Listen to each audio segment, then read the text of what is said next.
façon tout aussi extraordinaire, en employant un appât humain. Il arrive que les hommes de Mbao aient eux aussi recours à cette technique. Naina, le chef pisteur, va introduire une jambe dans le terrier et la fera avaler volontairement par le python.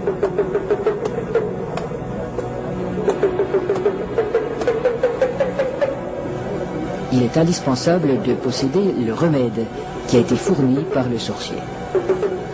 Cette mystérieuse préparation, à base d'herbes et de racines écrasées, n'a pas qu'un effet psychologique. Elle a le pouvoir d'attirer le serpent tout en protégeant la jambe du pisteur. Le remède agit encore comme un lubrifiant. En imprégnant un tissu qui entoure la jambe, il facilite sa pénétration dans la gueule du reptile.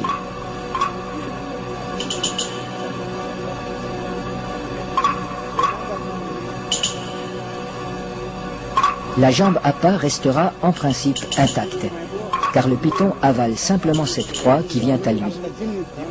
À peine sera-t-elle attaquée superficiellement par les sucs digestifs.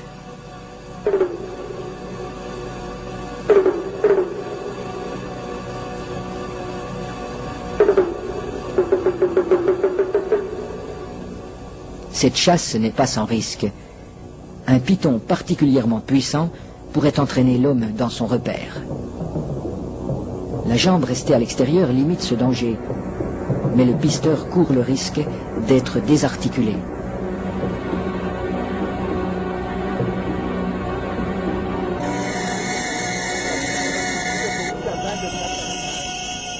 Pour rendre l'attente moins pénible, mais aussi faciliter le glissement des corps de l'homme et de l'animal, on place des feuilles fraîches sous le pisteur.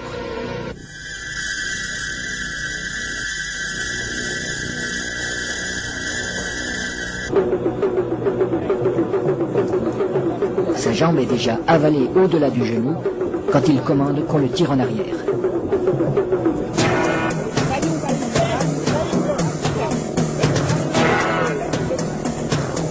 Refusant de laisser échapper sa proie, le python apparaît. Les aides tirent de façon irrégulière. Il secoue le python pour l'empêcher de trouver un point d'appui. Le pisteur relève son pied à angle droit pour ferrer le serpent, à la manière d'un hameçon. L'animal se sent piégé, mais il ne peut plus lâcher la jambe. Le python est maintenu allongé. Il faut éviter qu'il ne s'enrôle. Cette position lui enlève une grande part de sa force. Pour dégager sa jambe, Naina déchire la gueule du python au couteau.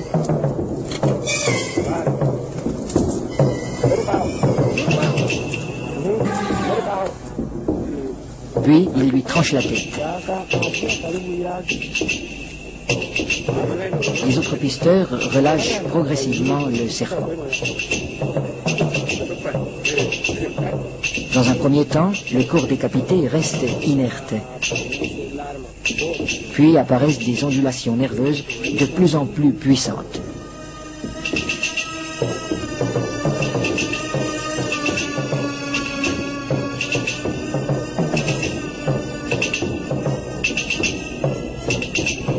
Il bougera ainsi pendant près d'une heure, prenant presque des positions d'attaque, comme s'il cherchait toujours, au-delà de la mort, à menacer ses assaillants.